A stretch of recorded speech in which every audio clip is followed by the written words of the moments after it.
Good morning, everyone. My name is Leslie Wee, and I teach at George Brown College. Welcome to the CivicLabTO curriculum session on community resilience, people, housing, and neighborhoods.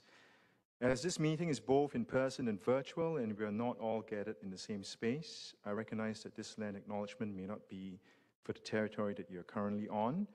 We ask that if this is the case, you acknowledge the traditional territory you are on and the current treaty holders.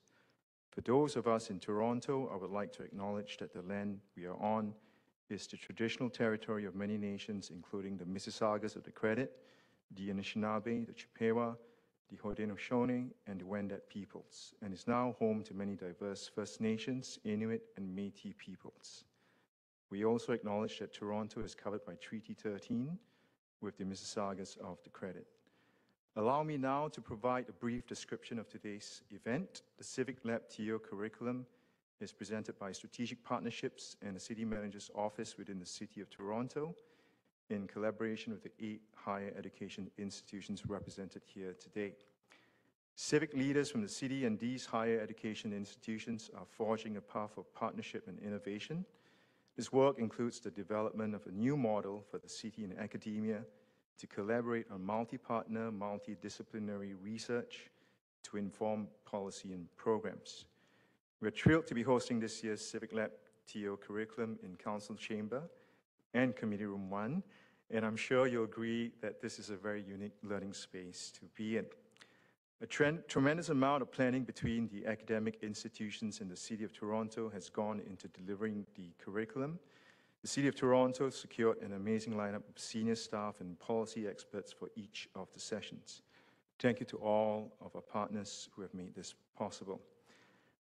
And before I pass it on to our guest speakers for today's session, I want to cover a few housekeeping items.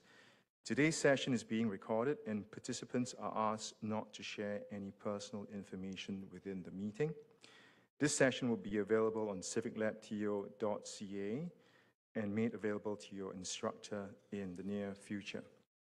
If you have joined us in person at Council Chamber, welcome, and please note that we ask that you avoid joining the virtual WebEx webinar. The washrooms are located in the hallways by the elevators over there, and there will be time for Q&As at the end of today's event. If you're joining the session virtually and would like to submit a question during the session, please enter it into the Q&A feature at the bottom right-hand corner of your screen.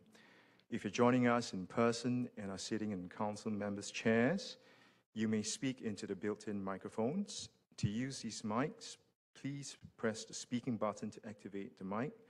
Once your question is asked, please press the speaking button again to mute the mic.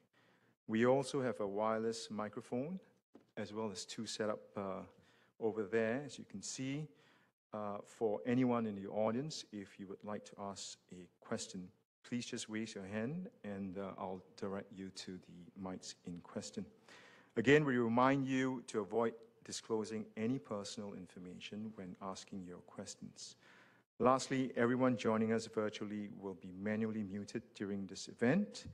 If you're in Council Chamber and have joined the WebEx meeting, please mute your device's speakers. Today, we're going to hear from Mercedes Madani, Manager, Housing Secretariat, followed by Colin Cambry, Manager, Strategic Initiatives, City Planning, and the team of Jonathan John, Manager, Central Intake, and Sharon Campbell, Director, Shelter Support and Housing Administration. So without further ado, I'm going to hand this time over to Mercedes. Thank you.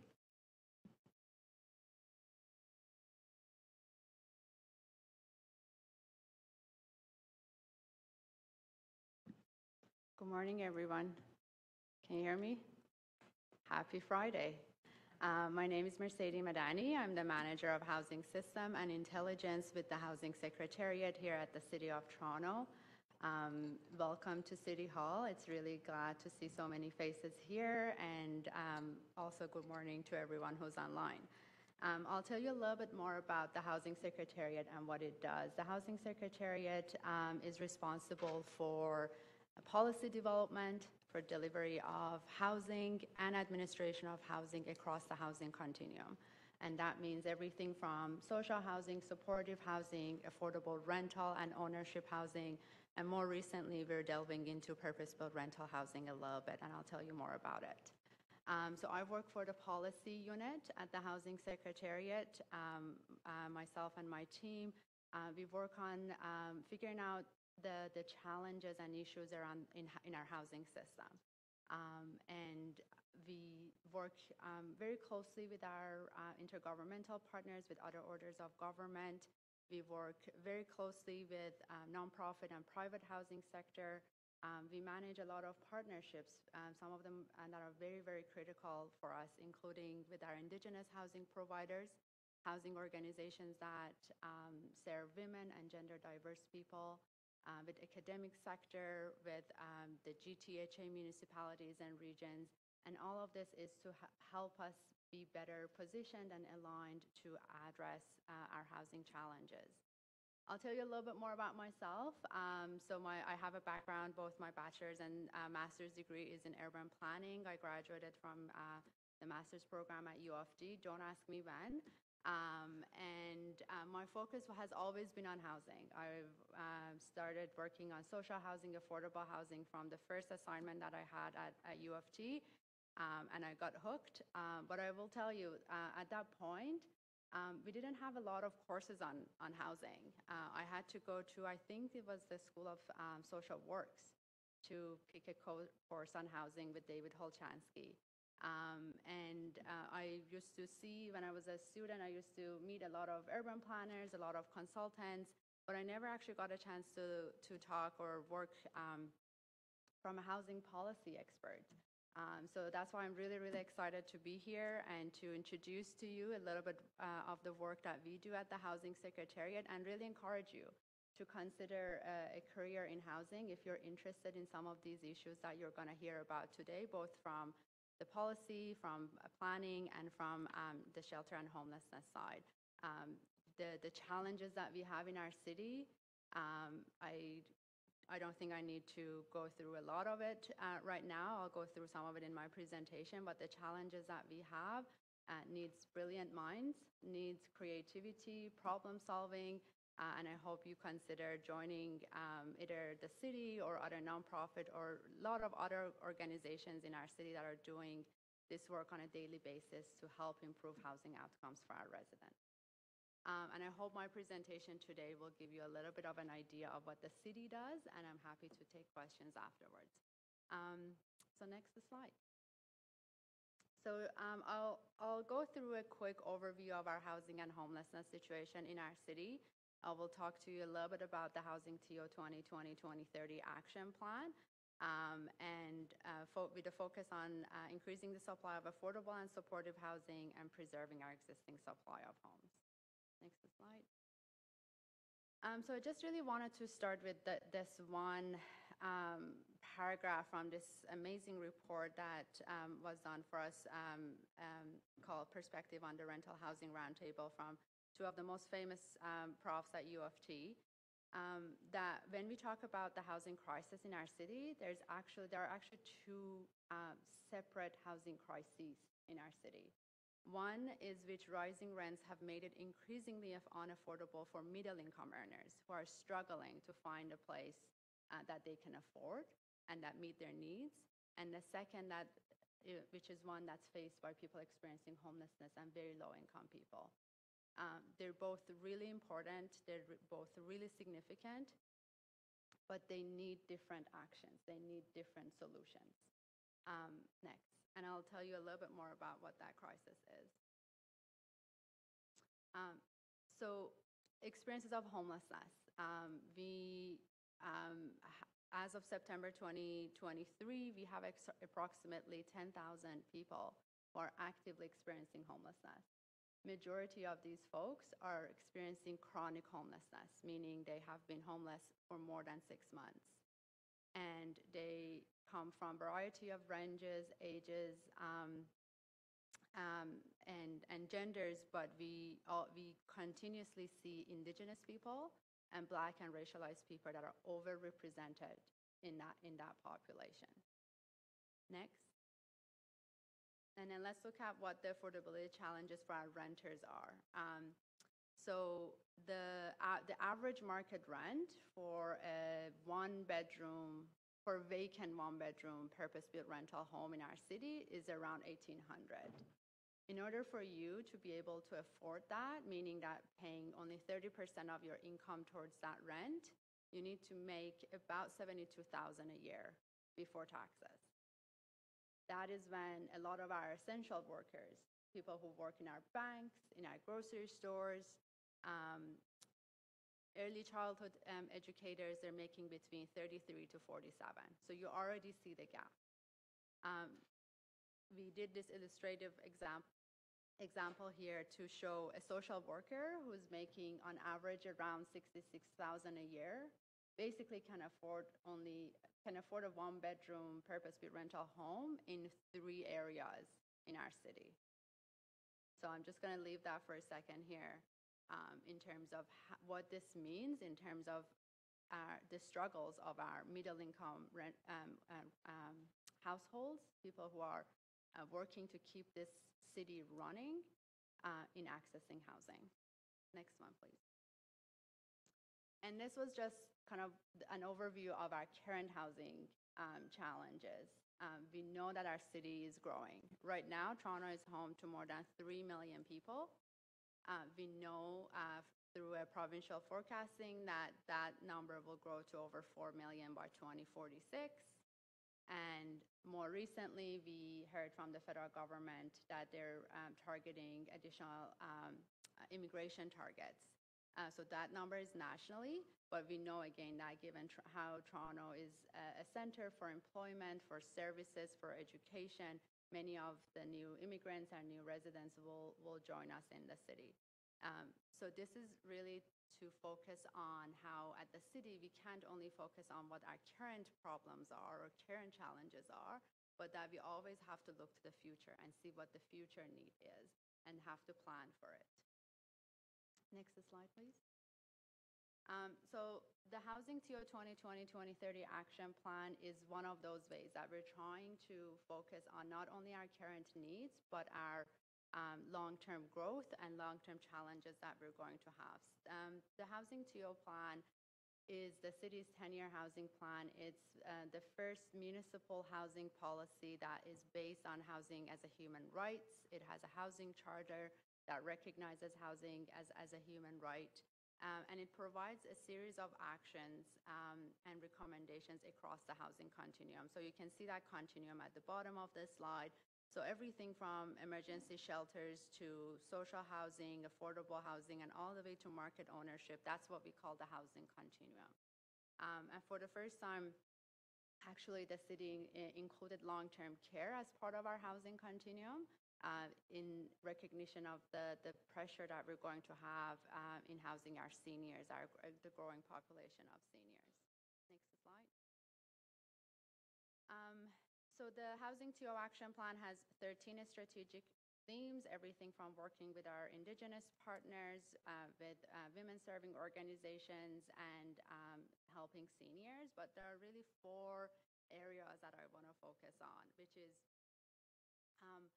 basically how we can even start to tackle the housing crisis that we currently have. So I'm sure you hear a lot about new supply. We don't have enough supply in our city, and that's definitely a big part of the problem and can be a big part of the solution. But we also have to take care of people who are currently living in our city. We also have to take care of our existing supply of homes. So the Housing TO Plan really focuses on 4 main themes. So one is around increasing supply of affordable and supportive homes. The plan, when it was first adopted in 2019, had a target of approving 40,000 affordable rental homes. More recently, there has been a motion by council to increase that target to 65,000 affordable rental homes, including 65,000 rent-controlled homes, including affordable rent geared to income and purpose-built rental homes that are rent-controlled. But we also have to make sure that our existing supply of homes are protected, make sure that people where they're living, they can stay housed. so that we can prevent eviction to the best of our ability, to avoid putting additional pressure on our shelter system, and to also support residents where they live, being seniors, people experiencing homelessness, and people who struggle with other disabilities. Next slide. And more recently, I'm happy to let you know that we have been directed to have a better focus on student housing. I know a lot of our students, I'm sure many of you have experienced this firsthand, to access housing that's affordable to you, that's safe, that's secure, and that you can live comfortably in. So we've been directed to create a post-secondary housing strategy in partnership with academic institutions. So we're just starting to get ourselves organized to start that work, but we'll be coming to all the universities and academic institutions in Toronto to talk to students directly to get your thoughts, ideas, and challenges about your housing situation. So that will be some of the work that we'll be doing in 2024. Next slide. So as we go through this presentation, I really want you to focus on, to remember one thing, that we can't do this work, any of the work that we do, alone. The city can't do it alone. The federal government can't do it alone. Our sector can't do it alone. We have to have a whole of government and whole of community approach to be able to address these crises that we have in our city. And you see some of those sectors referenced on this slide. Thank you. Next one. So I'm going to focus a little bit on the increasing supply of supportive and affordable rental homes and how we actually make that work. Next slide, please. So what is supportive housing? I just wanted to start with that. Supportive housing is deeply affordable homes or rent-geared to income homes that have a component of support services. So we see that, for example, a lot of people experiencing homelessness, they are better supported when they move to a supportive housing building where they have their own unit, they have their own washroom and kitchen, they have their own privacy, but there are staff on site to provide those support services to them, whatever those support services are. So it could be getting access or finding a family doctor or getting access to their medication, managing their prescription, connecting with the schools, employment, learning how to cook. All of these support services are what would be offered in a supportive housing building by our qualified and very experienced nonprofit housing providers. So this is really one of the main pillars of the work that we do to be able to make sure that experiences of homelessness are rare, brief, and non-recurring by helping people move to a supportive housing unit where they can get access to those support services that they need. We're not only helping them improve their health and well-being, not only there's dignity in that solution, but there's also that assurance that they will be stably housed, and that would reduce their rate of return to homelessness. Next slide. And in addition to all of those benefits, supportive housing actually makes financial sense. This is just, again, an illustration. We think, or based on our work over the past couple of years, with about $2,000 to $2,500 a month per unit, you can have a supportive housing unit for a person experiencing homelessness. But we also know that without stable housing, people experiencing homelessness might end up in hospitals more often, might have more interactions with the justice system more often, and these are all costly services. And we know that when people move to supportive housing, their interactions with the justice system and with hospitals and emergency care reduces. So again, it also makes financial sense for us to invest in a solution that improves people's health and well-being, gives them the dignity that they deserve, and also reduces pressure on some of our other services and in the system. Next slide. And that's why we have been doing a lot of it. So since 2020, we've started 19 supportive housing projects, as you can see, all across the city, and I'll tell you a little bit more about some of those examples. We have already completed 9 of those projects, meaning people are living in there, and about 10 are still underway. Next one. And how we're doing it, and how we're doing it kind of rapidly, probably not as fast as we should, but still faster than status quo, is through one of those areas is modular housing. So modular housing is when you build the home basically in a factory in different modules, and then you move them to a site, you kind of assemble them on top of each other like a Lego, you connect all the services, and they basically function as housing. So you can see here on the left side what a module would look like in a factory. They get moved to a site with these really big trailers, as you can see on the right side. And if you go to the next page, next slide, you can see how they will look like at the end. So on the left-hand side, you have one of our most recent modular housing building in East York. From the outside, you can't tell if it's traditional built or modular. And then you can also see one of the units and how they look like inside. So that's one of our earliest modular housing projects that we did in Scarborough.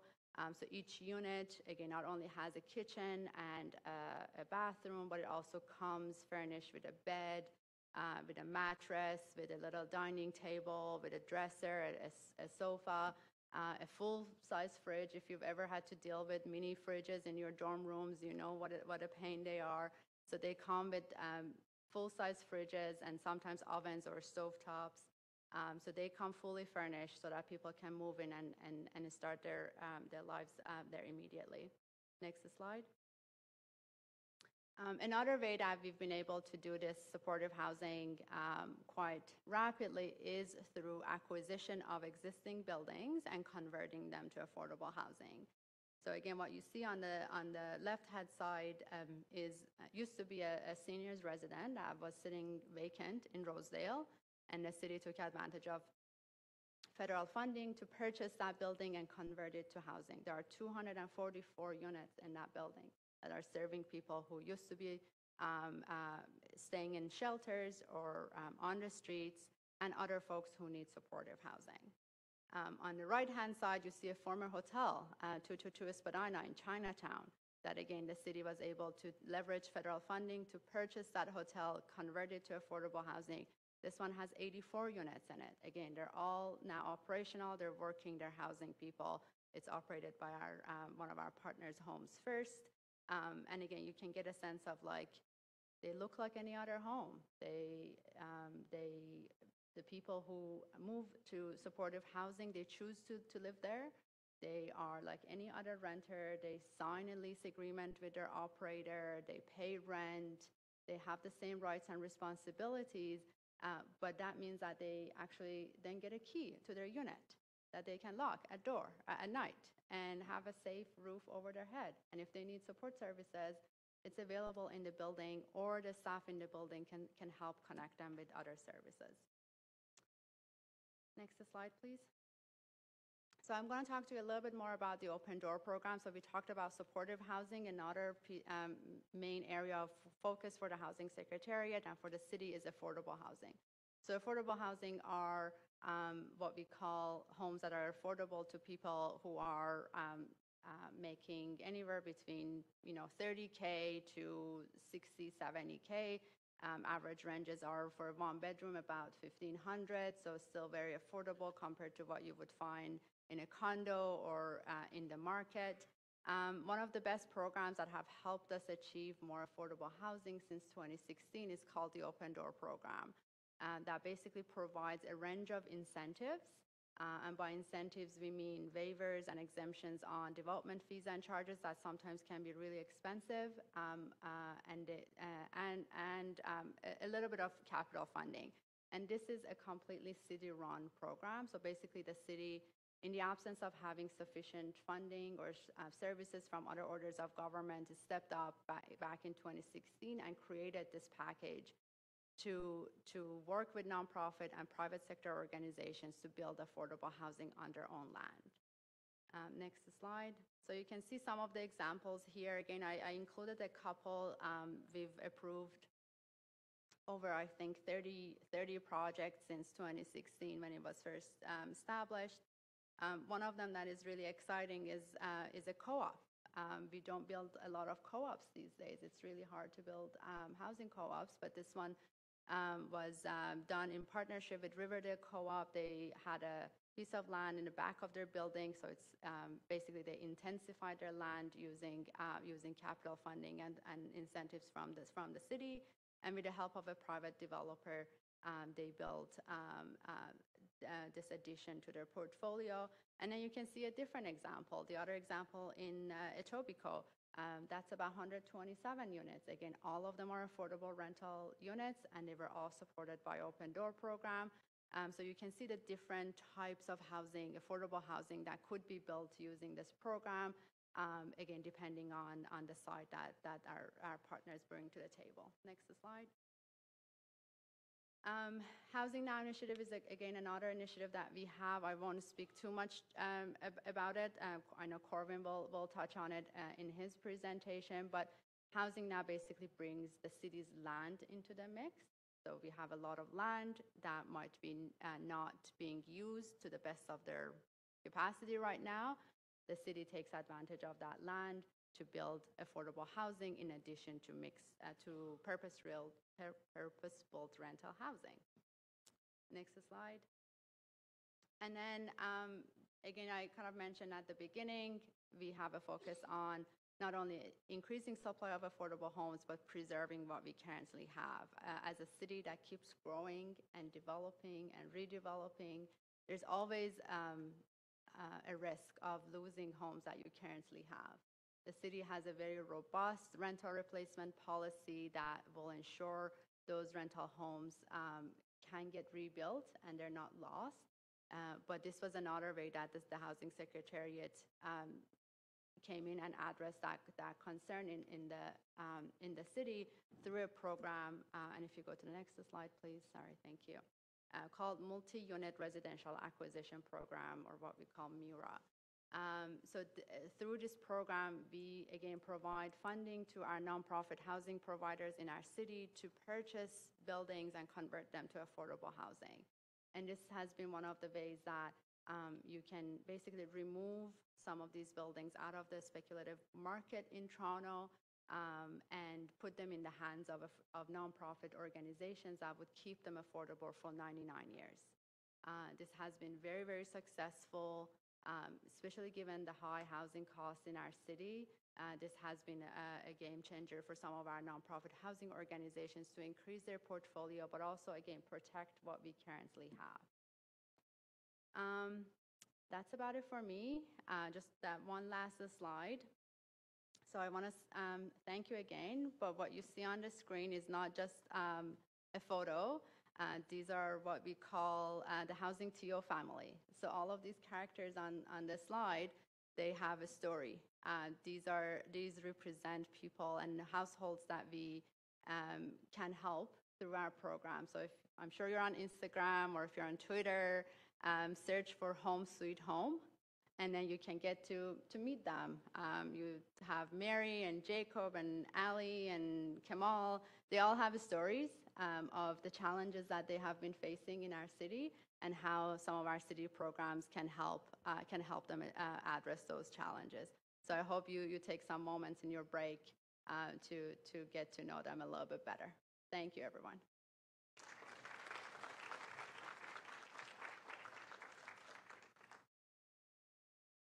Thank you, Mercedes, for setting the stage for today's discussion. It was very instructive to be reminded that the housing issue is not a monolithic one.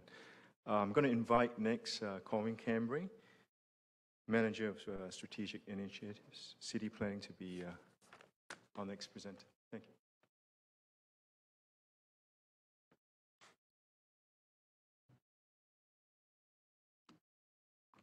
All right, thank you very much, and welcome everyone. Welcome to your council chambers, and great to see all of you in person here today, and those of you joining us online. My name is Corwin Cambray, and as mentioned, I work in the City Planning Division. Just a little bit about myself. I grew up with a mom who was a geographer, taught at Seneca College, and a dad who was a planner, so I didn't have much choice in terms of career options. I went to my undergraduate thinking I would be a high school teacher, and so I did human geography and economics, and probably realized earlier in high school that I wasn't much of a morning person, so that further narrowed my career. into urban planning, and then I did my graduate degree in planning at the University of Toronto. I started my career at the provincial government in urban planning and realized that I was more interested in planning that's conducted at the municipal level. I'm very much interested in working with communities and working in geographies that are diverse and where you can actually see the results of the work that you do in conjunction with those communities and under the direction of elected city councillors. So I've been at the city now, both in development review, started in development review, and more recently leading a team in strategic initiatives in city planning. And our team really handles two areas of work. One is we handle large area-based studies that often result in planning frameworks that guide the next evolution or next layer of city building in terms of private development, but also in terms of all that community infrastructure that's needed to support complete communities, right? And so identifying the school board capacities, working with the school boards, working with our partners in children's services around daycare needs, working with our partners in parks, forestry, and recreation around recreation spaces in parks, the Toronto Library and libraries. I'll touch on some of that area-based work in my presentation today. The second area of work that we work on is citywide initiatives, and those often result in both programs that are adopted by council as well as citywide policy, and I'll touch on some of that in my presentation going forward. In terms of the team, in terms of the skill sets, and I know your students, we do a lot of work, and we are blessed in Toronto to have such a robust post-secondary sector. We have student placements. We hire students in the summer. We also rely a lot on the expertise that is found in academia across all those institutions. And so whether it's partnerships on, for example, at the City of Toronto, partnerships around developing our green standards, as well as our Toronto Green Roof Bylaw, which is the first bylaw in North America. We have the most green roofs under construction in North America, and relying on the expertise that are found in those post-secondary institutions to help develop and test the standards that are in those instruments. And so we are really blessed in the City of Toronto. We're so excited to be out of the pandemic and being more engaged and being able to have students into the workplace to help us tackle these pressing questions. Because the city we're currently living in, the city I'm currently working for, is the one that you are living in, and the one that if you choose to work in the Toronto Public Service, you'll be helping to add that next layer of city building. So if we go to the next slide, on the, there we go, it's right here too. I'm going to highlight the work that the City Planning Division is doing to support housing, and also focus on the work that we're doing to support expanding housing options across Toronto. And I'm going to cover those 5 areas that you see there on the agenda. I understand the deck will be available afterwards to you. There's a series of hyperlinks on some of the maps as well as at the end, so you'll have that resource at your fingertips. So before I start about what we do in city planning, what is city planning? If we go to the next slide, we work with colleagues across the Toronto Public Service as well as our partners outside City Hall to really build a great city through excellent policy and planning. And we really do that in city planning through a multidisciplinary approach through 2 services.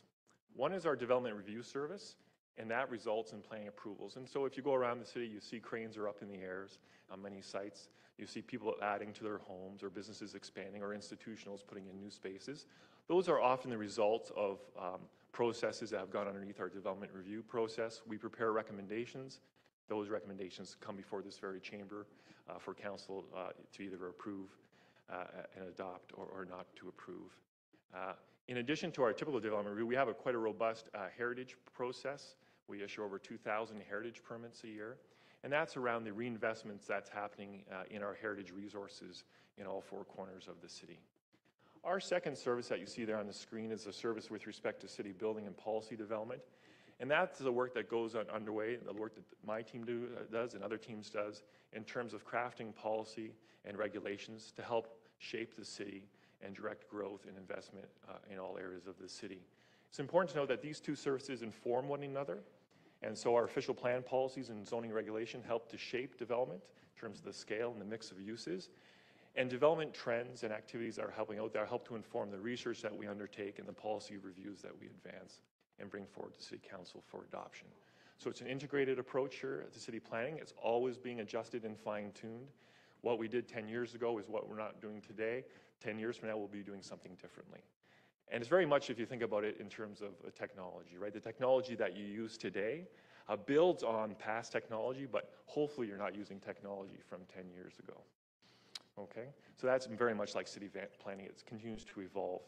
So what does that actually mean? Your students, what does all that mean on that slide? Well, it means from the moment you wake up in the morning to the moment you go to bed at night, you are likely using a service that's delivered by the Toronto Public Service.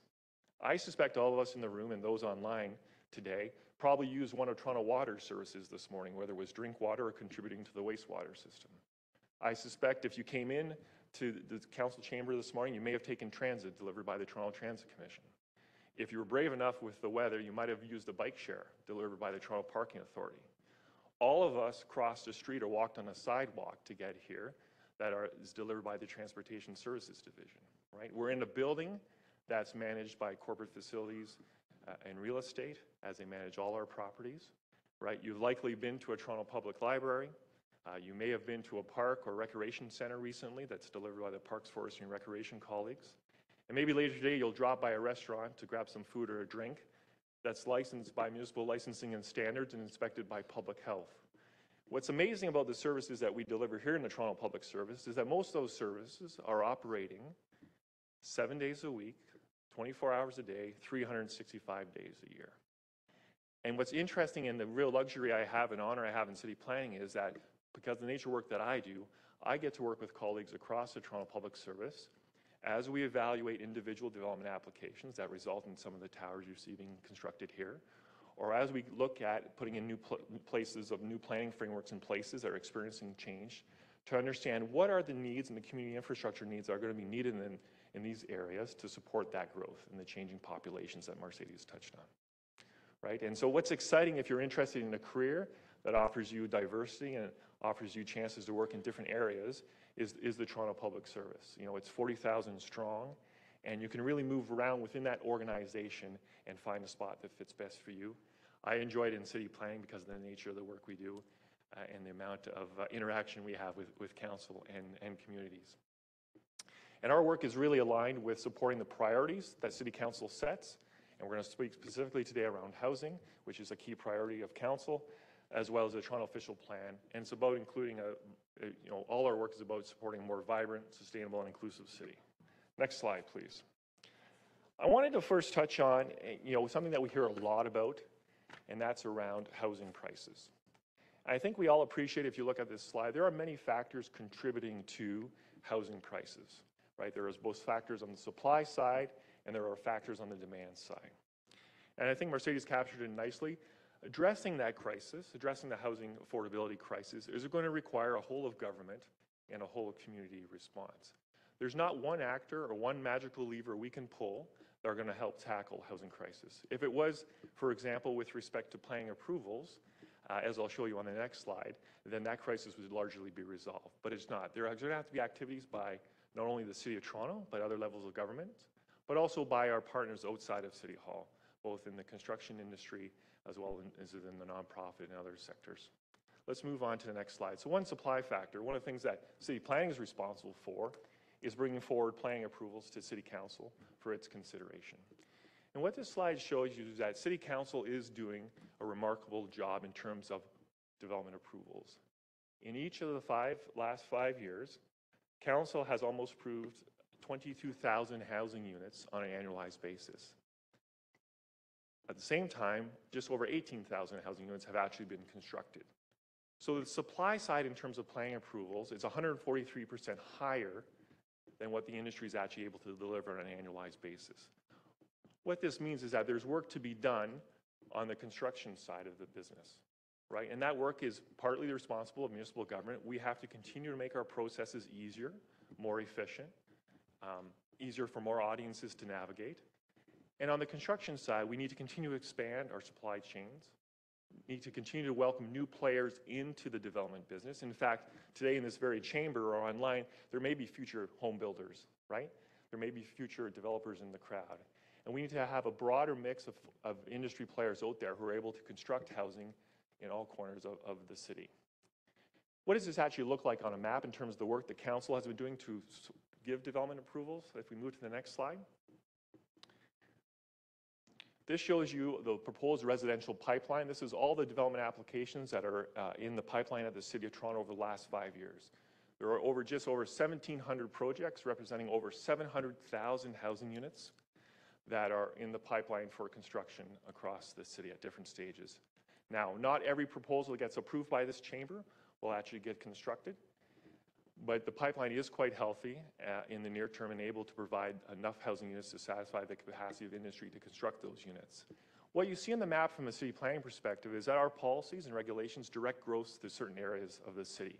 Clearly, if you walk around downtown, it's no surprise to you, downtown is a big recipient of a lot of that growth, as well as in our centers like Yonge Eglinton, the North York Centre. And increasingly, we're seeing growth spread out along our main streets and arterial roads, often in conjunction with the arrival of higher order transit, right? So as that transit investment starts to become operationalized, we start to see new development happening. You see that along Eglinton with the near completion of the Eglinton Crosstown, and you see that happening, for example, along Finch with the near completion of the Finch West LRT. So what is city's planning? If we can move to the next slide, what is city's planning work then to support the Housing Action Plan? If we move to the next slide. As Mercedes touched on, the city's Housing TO Plan, 2020-2030, is Toronto's overall strategy to address a range of housing issues. The plan provides a blueprint for addressing the full spectrum of housing, and you see that on that slide there, and it's everything, as Mercedes mentioned, from homelessness through to affordable and rental housing, to ownership housing, and long-term care for seniors. In support of this plan, the 10-year plan, Council did adopt the Housing Actions Priorities Work Program. If you move to the next slide. And that work program has a shorter term period, it's 2022 to 2026, and it identifies 5 work streams. And you see those work streams highlighted on the left-hand side of your screen. And underneath those work streams, there's a whole series of actions. I will say that the HAP has provided for city planning a new focus in terms of its work program, particularly a focus around an increased interest in as-of-right zoning permissions. So making it easier for landowners or people interested in investing in land to move straight to a building permit. So over the next series of slides, I'm going to touch on some of the city planning's initiatives underneath the HAP that you see there up on the screen. Next slide, please. One of our big umbrella initiatives is called Expanding Housing Options in Neighborhoods, or EHON. If you reflect back to that earlier map I showed you of the City of Toronto, a lot of the growth, as directed by the official plan, is occurring in our high growth areas. With EHON, what we're trying to do is provide additional housing opportunities in neighborhoods across Toronto, right? And its EHON program is really focused on what you often hear in the news and being quoted as that missing middle type of housing. And I'll show you on the next slide what that means. But again, as we think about the different levers that can be pulled, this is just one lever that a municipal planning department can help activate to provide more housing choices in more areas of the city. Next slide, please. So what do I mean by missing middle house forms? Those are the ones that are highlighted on the screen there. The EHON looks at everything from laneway houses all the way through to low-rise apartment buildings. If you think of that overall supply of housing in the pipeline, over 700,000 units, over 500,000 of those units are in mid and high-rise development. And so what we're trying to do is to broaden the permission and make it easier to construct more housing in our neighborhoods across Toronto. I'm going to touch on 2 specific initiatives underneath the EHON program, multiplex and laneway suites. If we go to the next slide. So multiplexes, the multiplex program is about introducing ground-related flexible housing units in our neighborhoods, partly into response as those neighborhoods, the demographics in those neighborhoods evolve. I think we all, many of us probably live in neighborhoods where there are empty nesters, there are folks where the children have grown up and moved out. There are other opportunities for increased housing units in those neighborhoods. And so ultimately, the multiplex program is about providing space for people. It's providing space for people to stay in neighborhoods that are familiar so they can age in space, age in place. It's about providing space for larger families or households. It's about providing space for people who would prefer to live in low-rise housing but can't afford or don't want an entire house. It's space for students or workers to live closer to where they work or where they go to school. And it's about space for people who will contribute to the vitality of our neighborhoods across Toronto. So what have we done to address the multiplex permissions? If you move to the next slide, the map on the bottom, on the left-hand side of the slide, shows a permission for multiplexes. So multiplexes, by that I mean duplexes, triplexes, and fourplexes. Prior to the multiplex program, 70% of the city's neighborhoods only permitted single detached houses. Now, within those houses, you could have a secondary suite, a second apartment, but the zoning restrictions were quite restrictive. Earlier this spring, Council adopted new regulations to allow for multiplexes across Toronto's neighborhoods, and you see the change there in the zoning permission on the right side of the map. We also updated the zoning standards to make them easier to understand and provide more flexibility to allow opportunities for homeowners or individuals interested in building multiplexes in all four corners of the city. In addition to that, it's not just about planning approvals. What else can the city do? It can provide financial incentives, and Council, in approving the update to development charges, provided relief. So new multiplexes up to 4 units do not pay any development charges in the City of Toronto, and that will provide a significant financial incentive to encourage this type of housing to help intensify our neighborhoods and provide more housing choices.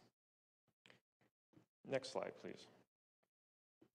Changing lanes. The changing lanes, that's the title of the program. It's about laneway suites. So laneway suites are self-contained living accommodations that are typically at the back of a house. They typically front onto a public lane, right? And the idea here, again, is to provide additional housing choices. Often you may have the primary homeowner interested in downsizing will look to build a laneway suite, or the primary homeowner looking to provide a new residential unit to provide rental opportunities on their sites. So if we move to the next slide, this shows you, it's amazing. The City of Toronto, we have over 250 public lanes, predominantly in the older parts of the city, but they cover over 300 kilometers, right? So we have quite an extensive public lane network. In 2018, Council adopted permissions to allow laneway suites as of right in the former City of Toronto, and they extended that permission across the city in 2019. And so you can see there the uptick in building permits that have occurred. We have over 300 building permits issued for laneway housing. Over 150 of those have been constructed and occupied to date. And this goes back that laneway suites is part of a much larger solution that's not going to resolve all the housing challenges we have, but it's about increasing the range of opportunities and choices in terms of delivering more housing units in neighborhoods. This past, in February of 2022, Council adopted a garden suites bylaw.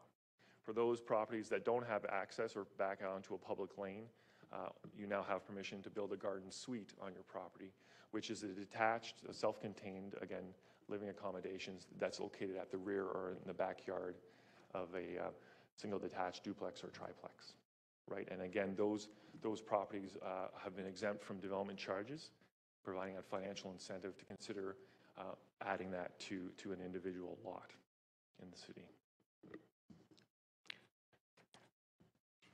Move to the next slide, please. One of the other big programs, the signature program for the city underneath in support of the Housing Action Plan, is the Housing Now initiative. This is about using city-owned lands to leverage city-owned lands to deliver more affordable housing. The Housing Now program aims to create housing that's close to transit, includes a variety of services, and is affordable to households with a range of incomes. And I want to touch on that, the opportunities that these sites provide, right? And it really, we miss a full opportunity if we just focus on housing. These sites have a great opportunity to provide those services. And so we're seeing on our Housing Now sites, new parkland being proposed, new daycares, new community agency space to support not only the future residents that will live in these communities, but also the existing residents in the communities to which these buildings are being proposed. Council has added 22 of its own properties, often right on the doorsteps of transit, into the Housing Now initiative. We have another 5 in the pipeline. Those ones that are currently 22 will deliver over 15,000 housing units, of which 30% will be affordable housing. 11 of those sites have their development approvals, and the first site broke ground in terms of construction this past August. So it's a remarkable initiative in terms of the city showing leadership, in terms of the city providing its own land to help contribute to addressing both the housing affordability and the housing availability crisis in Toronto. And it's happening across the city in all geographies. Next slide, please. You know, as city planners, we're often thinking, what's next? What's the next frontier of growth and change in our city? And we have a whole bunch, but I wanted to highlight 3 for you because I think it will be interesting, particularly as you think about new housing opportunity or new geographies that will be welcoming housing in the years ahead. And I'm going to touch on those 3 that you see there on the screen. If we move to the next slide, we have a number of major area-based studies underway across the city. There's a couple here I'll highlight for you. In the middle of the screen there, and I should have introduced this map for those of you not familiar with Toronto's municipal boundaries. The top of the map is the line running east across the screen is Steeles Avenue. The bottom of the slide is Lake Ontario. You can see the Toronto Islands outlined there. Left side of the slide is the Humber River, the boundary for Etobicoke, and the right side is the Rouge, the boundary for Scarborough. All right, so that's the municipal boundaries. All our maps, it's orientate to yourself. Update Downsview, you see there in the middle of the screen, that's the transformation of the Downsview Airport lands in North York. That's over a 200-hectare site. That is in for redevelopment. They'll be about the equivalent of a size of the city of Niagara Falls or city of Peterborough on those lands over the next 20 years or so. That's over 110,000 estimated population, 60,000 housing units, and over 40,000 jobs. There'll be about 10 new elementary schools, 18 new daycares, 2 or 3 new community centers and libraries to go. So all that community infrastructure, and that's the work that my team does working with those partners across the Toronto Public Service and outside of City Hall to understand what are all the supports that are going to be needed to ensure that as the airport lands transition into a mixed-use community, that it becomes a vibrant and welcoming place. The good news is the city has already invested billions of dollars to make this work up at Downsview because of the fact that it has 3 subway stops. The Wilson stop, the Shepherd stop, and the Downsview stop are all there. So the subway system's already there, and now we're going to build it out over the years ahead. Another one I wanted to highlight for those of you from the University of Toronto Scarborough campus is that campus is a remarkable transformation that's happening. You see it on the map here. A lot of new buildings and investment happening there, including the opening of a new student residence, right? Harmony Commons welcomed new students in September, over 740, accommodation for over 740 students, and up to a passive house design standard in terms of environmental sustainability, right? And so, as Mercedes mentioned, and in the opening remarks, there is a huge partnership and role to be played by the universities in using their land and their know-how to deliver additional student housing opportunities for students both in the undergraduate and graduate levels. And you see other examples there. I won't go through them all. An example of a recently completed area study is on the next slide, the Golden Mile. For those of you familiar, on the left-hand side is Victoria Park. On the right-hand side is Birchmount. This is along Eglinton. The Golden Mile will be experiencing a tremendous amount of growth over the next slide. We have currently 14 applications in, over 15,000 housing units. Those applications are delivering new parks and daycares. And you see the total build-out of the Golden Mile is anticipated to be around 40,000 housing units. And again, as the Eglinton Crosstown opens up, that presents a tremendous opportunity. The next slide is our mall sites in terms of new growth. You know, this map will be available to you afterwards. We have 19 shopping malls that are in for redevelopment in the City of Toronto. 10 of those shopping mall sites are either full demolition or partial demolition. 9 are for infills in the parking lots. Collectively, they represent about 70,000 new housing units and new parks and public spaces. If you move to the next slide, I'll show you 2 examples of that. Cloverdale Mall in Etobicoke, that's on the top. We have Woodside Square in Scarborough. Cloverdale is a full demolition being proposed. That is, the mall will be completely demolished. And what's being proposed, you see there on the right-hand side, is a new mixed-use community, 8 towers, about 4,000 housing units. On the bottom is Woodside Square in North Scarborough. That's being proposed to be maintained, and new buildings going in around the edges of that mall. And what's exciting about these mall reinvestment opportunities is that it's going to transition malls from predominantly places that are commercial daytime uses into 24-hour places. We're going to push into these sites a new public realm in terms of parks and public streets. There'll be new community centers and libraries to support those residences. And it is really a remarkable next layer of city building that will occur across those 19 mall sites, and we expect more of those sites, the remaining mall sites in the City of Toronto, to come in the years ahead. My last slide here is just the links to all the things I've touched on in this presentation. You can click on those and you receive, and it'll take you right to our web pages where there's more detailed information on each of the initiatives that I highlighted today. And with that, I will say thank you very much and turn the podium over. Thanks, Walter.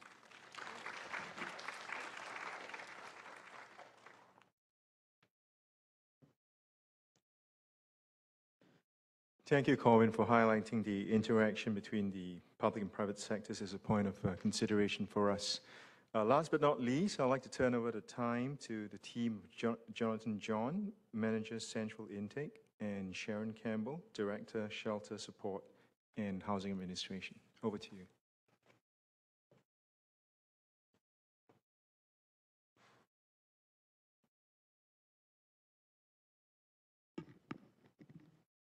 Good morning, everyone. Thank you so much for having me here today just to chat about some of the services that the Shelter Support and Housing Administration Division at the City of Toronto offers.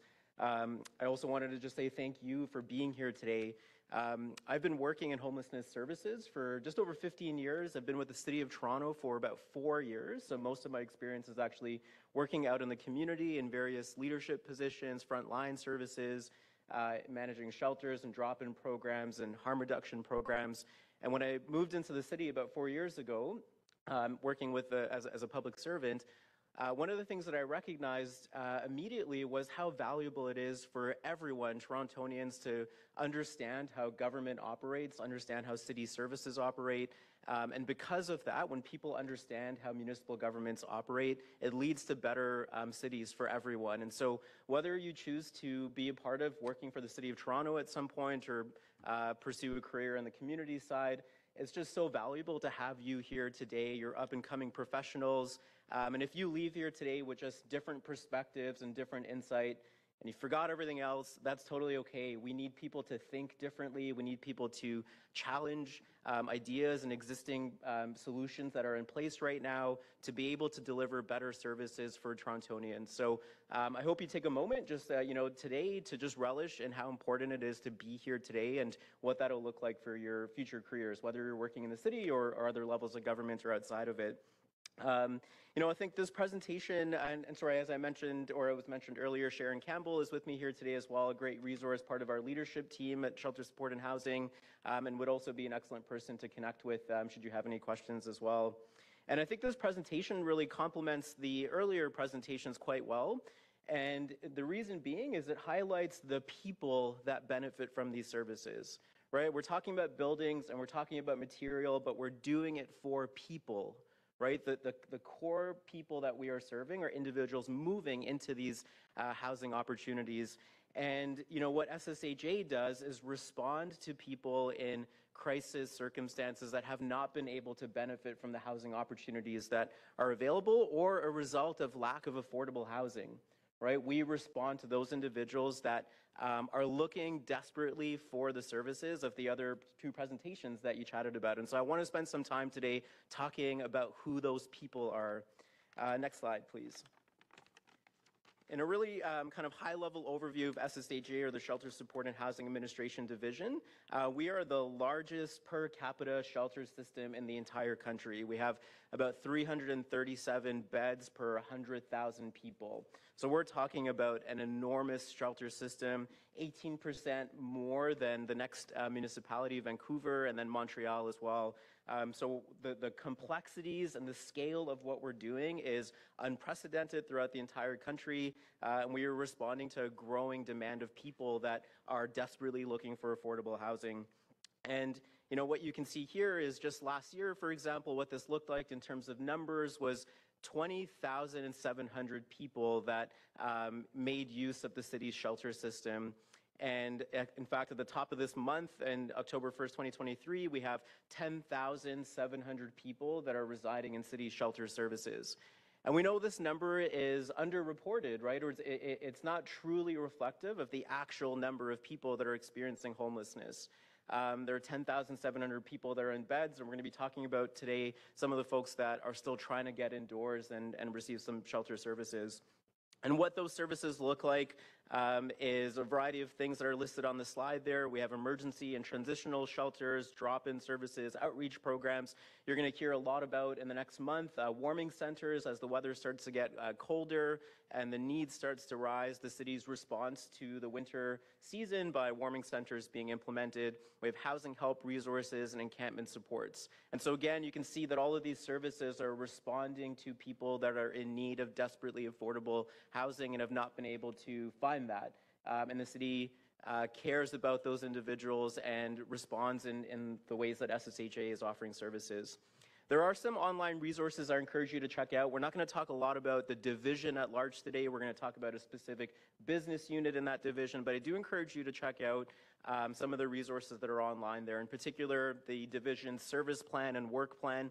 If you just go into Google and type in SSHA service plan and work plan, you'll find some great documents that highlights what we've done in the past, over the past few years, and what we plan on doing in the future, and how we plan to respond to the growing need of people experiencing homelessness. There's also some housing and shelter resources, and then I highly encourage you to check out council and committee reports that are online. SSHA is on track to spending $740 million by the end of the year to serve people that are experiencing homelessness. And we often talk about that here in council chambers and in committee meetings, and the dialogue that happens is documented in those council and committee reports. And it's so important that everyone be aware of the growing need for affordable housing. What I want to talk about specifically today is a particular business unit within SSHA, which is called Central Intake. It's part of the outreach and access section of the city of the division.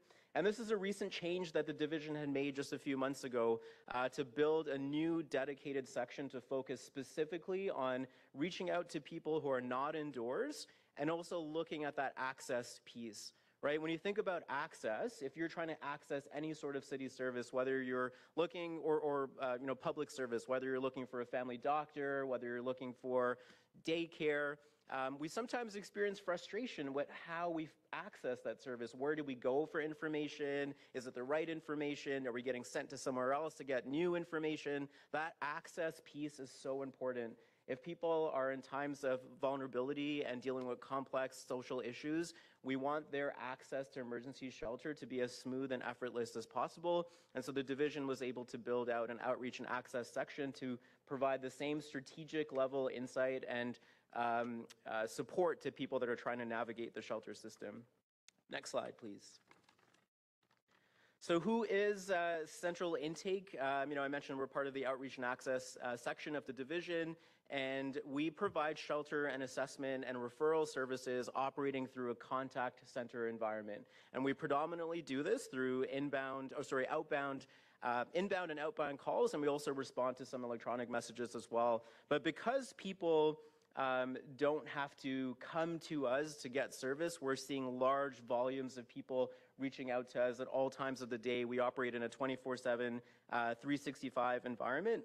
And really, our mandate is to be able to provide services over the phone to people who are in need of shelter. And that could look like someone experiencing homelessness for the first time, incredibly terrified and full of emotions about what that looks like for them, to someone that might be experiencing chronic homelessness, to someone that's just looking for information about a shelter that might be in their ward. And so we're responding to anything that you could imagine about homelessness-related services in the city through the contact center. And we do this through about 100 staff that we have, particularly in the business unit. The major group of people there are caseworkers. They're the ones that respond directly to the people that are looking for support. And we have quality assurance folks and supervisors and analysts. And again, operating in a 24/7, 365 environment. And this is a great example of how we leverage technology to address a human need, right? Our core work is to serve human beings, and we use technology to be able to do that even better. And so we have really state-of-the-art technology that we offer within the business unit to be able to respond to people at any time of the day, regardless of what's happening in the community, whether there's a winter storm out or it's really hot outside. We want to make sure that when people reach out to us that they're getting a hold of someone and we're able to connect them to the right resource. Next slide, please. So who we serve, you can really look at this in two different categories. We serve individual people and then groups and organizations. And so on the individual side, we're looking at people, like I mentioned, that might be experiencing homelessness for the first time, folks that might be chronically homeless, street outreach, people are connected to us by the street outreach team, individuals that are precariously housed, newcomers, asylum seekers, refugees, people that might have been evicted from housing, and unfortunately, that what intersects with some of this lack of affordable housing is states of mental crisis that people might find themselves in as well. And so these are the individual people that are looking for support from the City of Toronto, in particularly emergency shelters.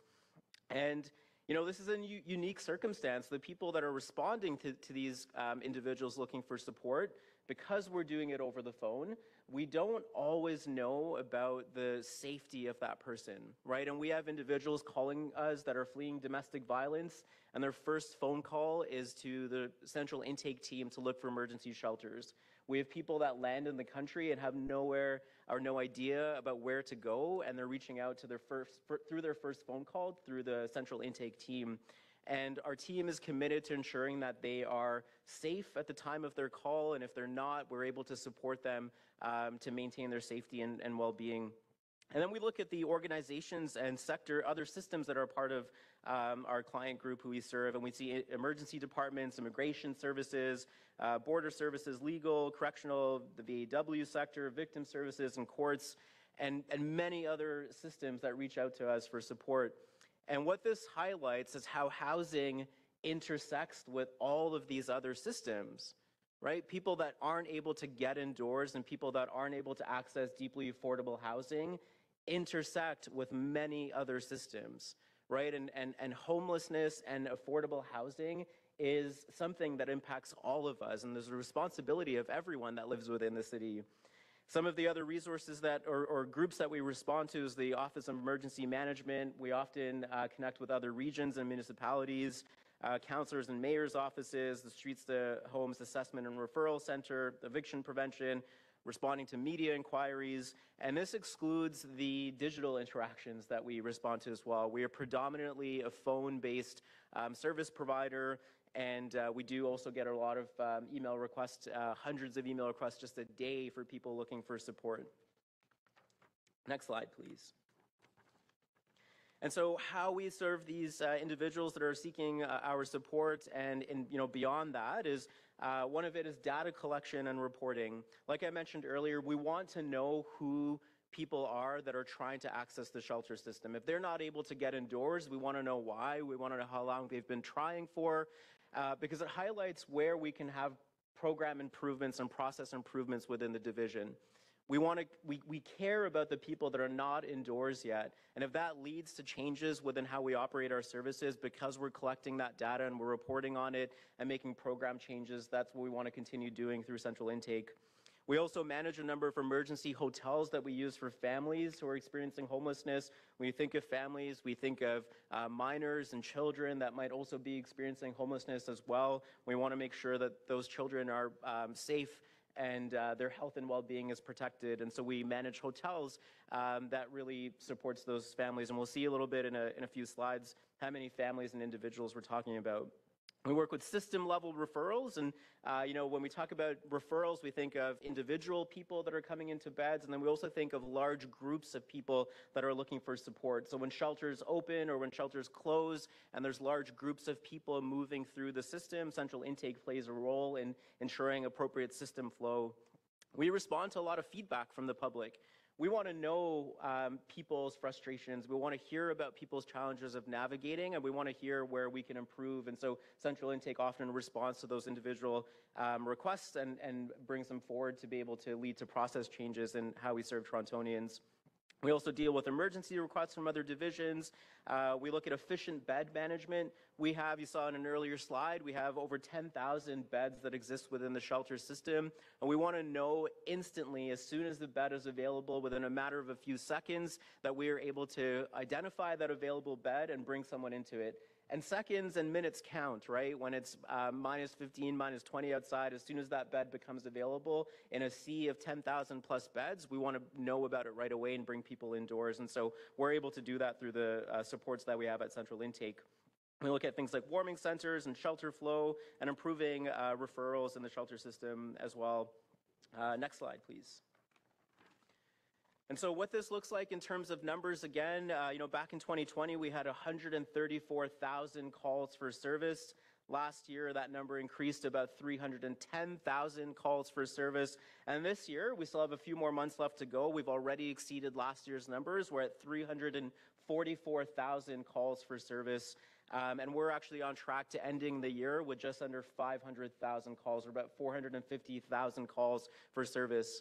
These are not individual people, but these are still people calling us in desperate need multiple times throughout the day looking for emergency shelter. And this next slide that we'll present to you, it's not an easy slide to digest, but I wanted to include it here. It's part of our open data information that we share with the public. Wanted to include it here just to show you the pressures that we are facing within the Shelter Support and Housing Administration Division, and why the work of the other presenters and the divisions that they're a part of really matters. The slide that you see here indicates the number of people that called us on an average night that were in need of emergency shelter, but we were not able to support. And on average, you can see just this past month in September, we had on an average night 276 people that were in desperate need for emergency shelter reached out to us, and we weren't able to provide them with a shelter bed. And so unfortunately, this number goes as high as 350, which we've seen just within this past month.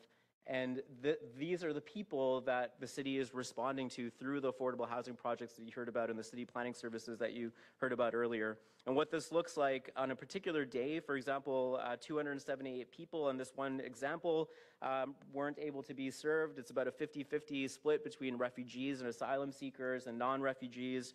And we see various people that are impacted from, trans individuals, men, women, and youth, and we're able to eventually understand how many of these people are identifying as Indigenous, that have accessibility needs, that might have pets with them, that might be fleeing domestic violence. And we want to bring this information forward to lead to process and program changes within the city.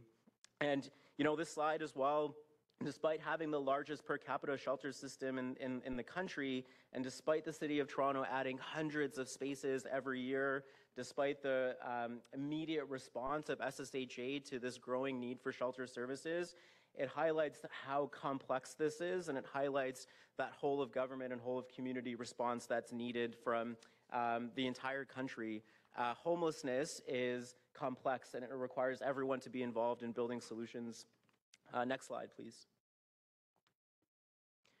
There's a lot on this slide. I really just want to highlight to you some of the targets that we have. So the phone aspect of our services is important to us as well. When people call us, we want to make sure that they're not waiting extensive periods of time. And so this slide came out of a report from the city's ombudsman's office that overlooked the types of services that we offered and how we knew about the customer service experience. And so we built out specific targets about how quickly we want to respond to people. Everywhere you see green is where we met our target. Everywhere you see red is where we're experiencing challenges of just maintaining wait times, appropriate wait times. And you think about when you call someone for a service, whether it's paying a phone bill or some other sort of service where you have to do it over the phone, you might wait a few minutes, and if no one answers, you might get a little frustrated.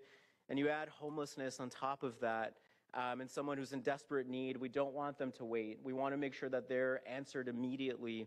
And what this highlights here is just the growing demand. We've seen over 2,000 calls for service on one particular day, and just unprecedented numbers. Every single day we are seeing unprecedented numbers, and how we respond here is really important. And we're committed to continuously making program and technology changes to be able to better respond to clients immediately. Next slide, please.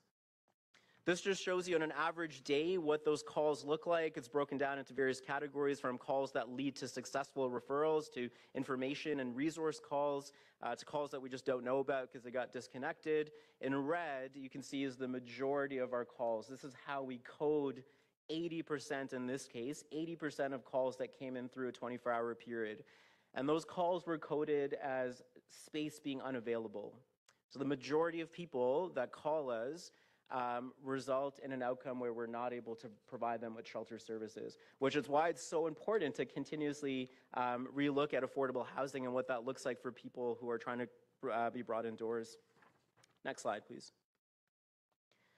I won't go through all the details on the slide here, but really just what I wanted to highlight to you is the type of work that the professionals within our team do, and specifically caseworkers are responding to this crisis. And if those of you are interested in being involved in social services or pursuing that as a career, it is incredibly important. If you want to deliver client-centered, empathetic care and think critically about what homelessness solutions look like, and use your academic skills and your life experience in serving some of the most vulnerable Torontonians, this is certainly an opportunity to be involved in as well. As a caseworker or as any professional within the social services sector, there's a lot of things that our team does on the phone that really provides direct client-centered care to people who are in states of vulnerability. Next slide, please. And the second last slide here that I just wanted to highlight to you is recognizing how this impacts your learning journey. Whether you choose to be involved in the City of Toronto or government or outside of a government role, whether you want to be involved in urban planning or housing or homelessness services, all of this matters to you regardless of what career opportunity you decide to pursue or academic journey looks like. And one is just recognizing the multiple aspects to delivering service. Right? It's not one solution that is going to solve this all. It's not one specific shelter or one specific business unit. Again, it's this whole of community and whole of government approach that is required here. And so what does that look like for you when you're solving problems in your future career professions, right? It's not one solution that matters. It's everyone working together to address some of these challenges. We look at individual support, but as the City of Toronto, we also look at system level of support. It's important to know that that individual person that's walking into a shelter is getting the best service possible, but also to translate that into a citywide approach and what that looks like, and how we use real-time data and how important it is to leverage data to be able to respond to issues. Anecdotal evidence is important, the life experiences of the people that we're talking to is important, but we also want to ensure that the work that we're doing leads to data changes and that we can see it through the data that we're looking at. And what quality assurance looks like for navigating shelter systems, right? That journey of someone trying to come indoors is just as important as the person indoors already, right? We want to look at what quality assurance looks like in that environment. And then leveraging technology to manage human services issues. And I'll say again, this is a human item that we're looking at. We are serving human beings, but we use technology and infrastructure to be able to deliver the best service possible. So again, I'll just conclude by saying, if all you're leaving here with today is just your gears turning, getting different insight and perspectives about what it means to deliver service to Torontonians, and that is a win. We need people to think and do differently, and part of these presentations is to help plant the seed and deliver some of that change. Thank you so much for your time.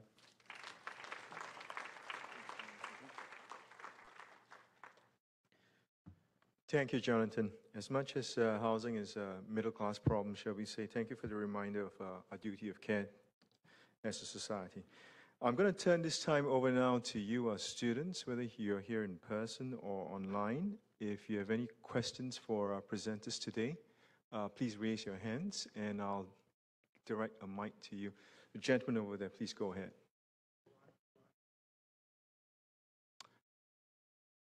You could use the mic on your desk, I believe? Yes, I can. Joe, just this gentleman right here in the front. So, He has a mic already. Yeah. Thank you. Go ahead. So, thank you so much for your presentations. It's very insightful. But I would like to ask how the city is tackling the source of the issue of the homelessness. We see solutions to how the city is providing a solution for the problem itself, but why the cause is not being highlighted here. Thank you.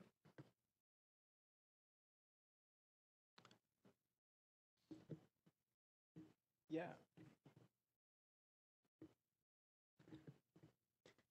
So maybe I can start, and then I'm sure John and Sharon will jump in. So I wish I had this one slide that actually looked at some of the causes of homelessness, some of the like why we're seeing this rise in homelessness. And when we talk about complexity of this issue, it really ties into those root causes. So it can be, and we've seen this, or we've been told through our student needs assessment, for example, and just talking to our residents, that one of the main issues is just low incomes, lack of affordable housing, it's mental health and physical health. And those are the pieces that are not within the city's power to tackle all at once, and that's why we talk about the whole of government and whole of community approach. We've advocated, for example, to the province for years around the inadequacy of social benefits. So when someone is, so right now, I think I have this, but Sharon, correct me if I'm wrong, I think someone on ODSP is receiving just about $400 a month in shelter allowance, and someone on ODSP is receiving around $600 a month. The ODSP rate has recently increased, so I might not have the best, the most accurate one, but that is when you have a rent in Toronto, the average market rent at $1,500, $1,800. So that is not enough. We have seen the income, the minimum income rates being stalled for years and years and years. So when there's not enough income for folks, it doesn't matter how many affordable homes you build. It's not enough. There will continue to be a gap. We see people getting discharged from prisons, from child welfare with no plans in place on where they go after they're discharged. And again, this is something that we have been working on with the province for some time now, to make sure that when people come out of institutions, they have a plan for housing. And then there's the mental health and addiction side. Again, we know there is not enough mental health support services in place for people where they need it and when they need it and how they need it. So these are all really, really complex issues. They need a lot of attention at all orders of government. We are making some progress on that. I know we have, for example, a table to talk to the province around folks who are being discharged from the institutions. But as you said, it's not enough. And it just adds to the complexity of needs. And then when you add intersectionality of folks, like Indigenous people experiencing homelessness have different needs. Women who are fleeing domestic violence have different needs. And again, I don't know if I have a good answer for you, but that's just some of the root causes.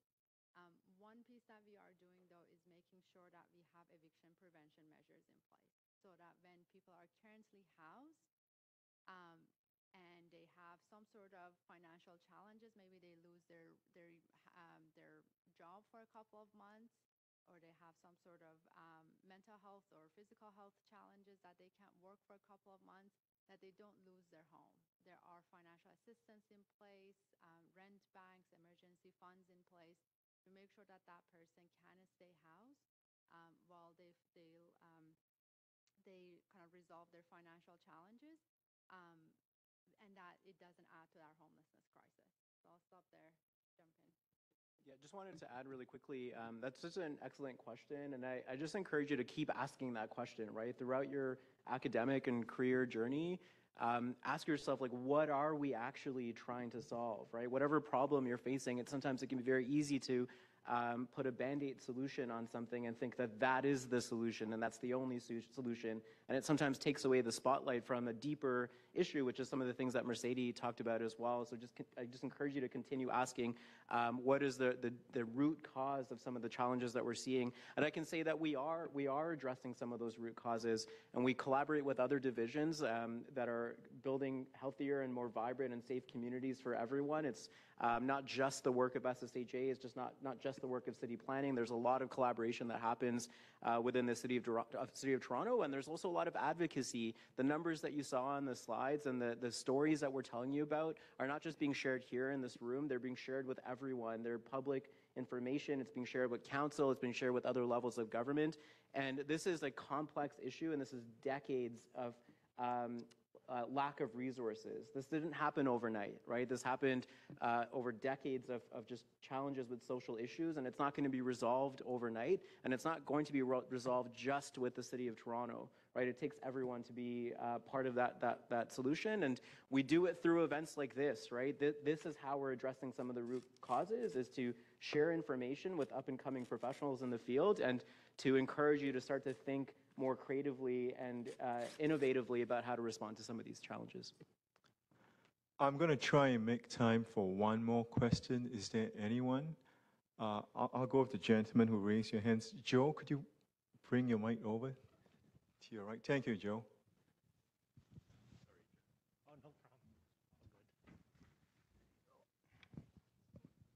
So considering like the sort of rising labor costs and then the inflation in the construction industry, what tools does the city have to sort of force developers' hand into building units they've committed to building in the case that like the development they decide is no longer profitable, without sort of having them conduct value engineering on, I guess, for example, the economics of like a 3-bedroom unit are not as good as the economics of a studio, right?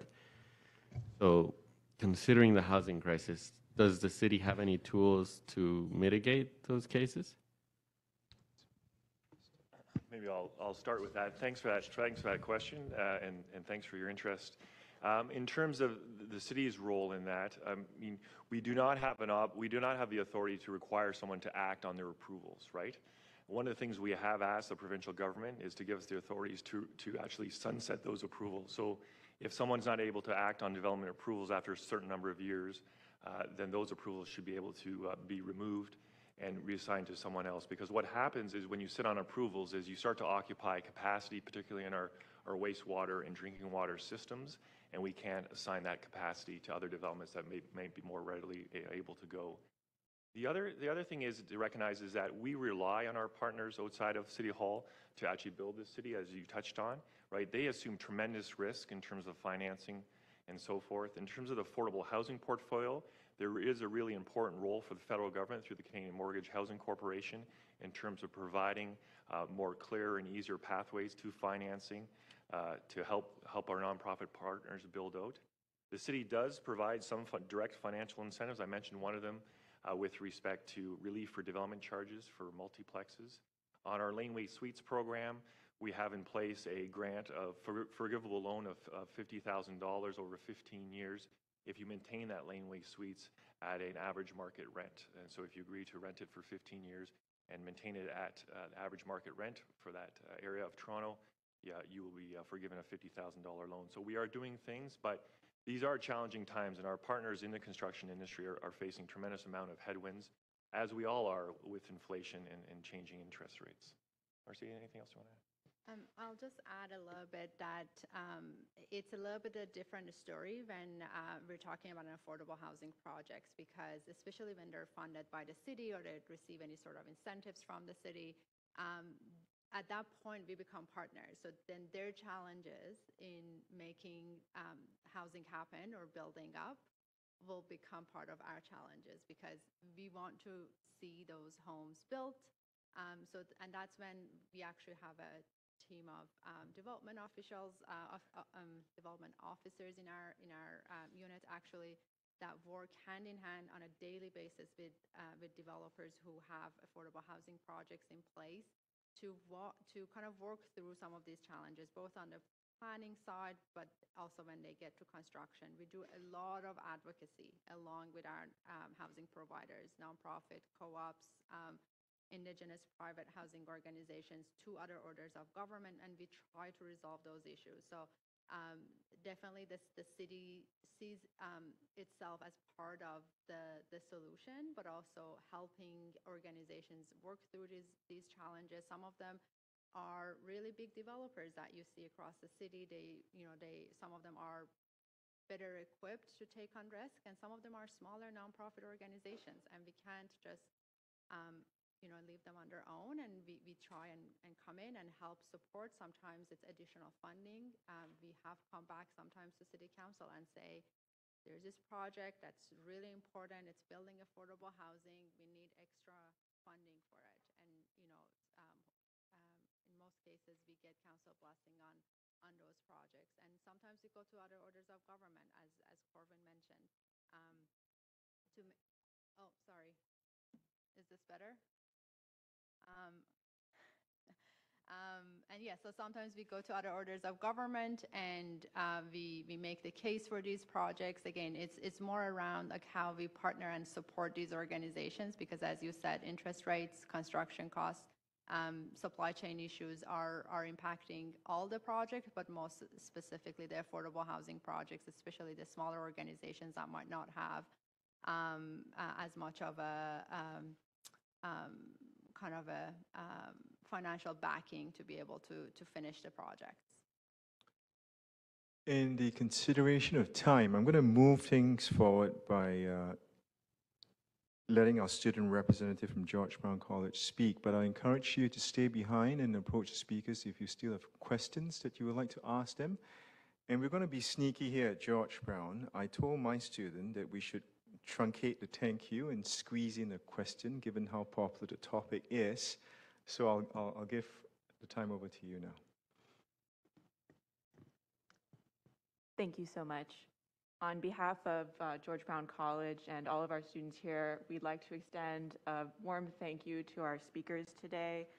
Thank you so much to Mercedes Madani, Corwin Cranberry, and Jonathan John for your very informative lectures today. Our question today is, so what would it take in order to build housing at the rate needed to accommodate the projected 4 million and to, really account for all of these complex problems that we discussed today?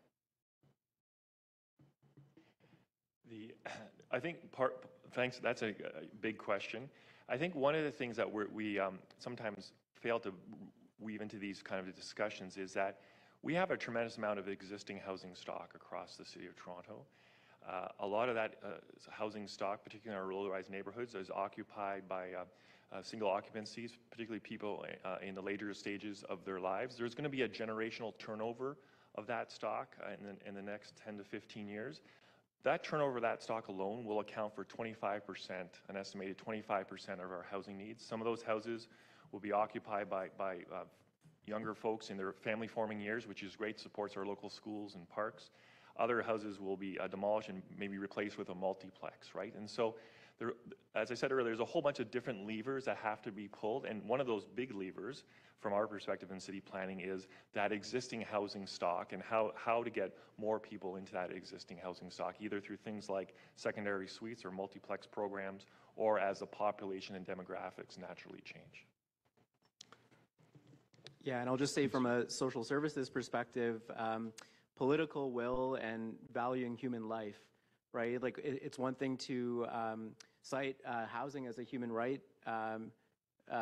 piece, but what does that look like when it comes to action, right? Do we value human life the same way as we value other things? And those numbers that I put up on the slide there, those are children, those are youth, those are pregnant moms, those are individual people that are struggling to get indoors. And unfortunately, we've seen in many cases that people die as well as a result of a toxic drug supply, that people die because they're not able to come indoors to access services. And those stories matter. Those stories need to drive the expeditious manner that we respond to things. So I would say political will and valuing human life as well. What I could add is money. We need a lot more investments from all orders of government and investments from non-government partners. Many of our nonprofit and private housing organizations are bringing land, equity. We have now hospitals joining us in leveraging their land for housing development. We are looking at academic institutions to bring in land. So everyone needs to bring in their share to the table to be able to address this. But aside from the money, I would also say we need a shift in how we work together. We need a system shift. Corwin talked about it a little bit in terms of how we plan and zone our land for housing. And it also needs to be on the policy level, on the program level, on the investment level. So we really can't do things the way that we have been doing if we want to address the crises that we have in our city and if we want to see better outcomes for our residents. So we need a shift at all levels of government, plus money, please. Thank you. And maybe I just add one more to that. And going back to the people, it's about people, and particularly on the skilled trades. Like a big part of the solution will be the importance of immigration to the success of city building, the success of this country, right? We need to continue to welcome people from around the world, particularly people who can contribute and are interested in going into the skilled trades sector when you're talking about constructing housing, right? If you look at that sector, there's a whole generation that's going to be retiring out of that sector. And you speak to anyone in the industry, they are hungry for additional people who are interested in contributing to how the city grows and builds through the construction and skilled trades. Thank you again, Mercedes, Corwin, and Jonathan. Please, a round of applause for our presenters.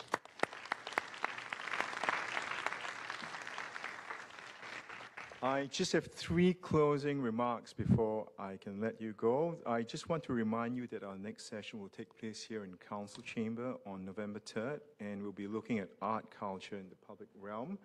After the presentation, there will be a public art walk led by Professor Sarah Diamond from OCAD University. And the plan is to start here at Nathan Phillips Square. We'll work our way through to University Avenue and then finally to the financial district. Second thing I'd like to call your attention to is the second CivicLabTO symposium hosted by Centennial College on Wednesday, 15 November.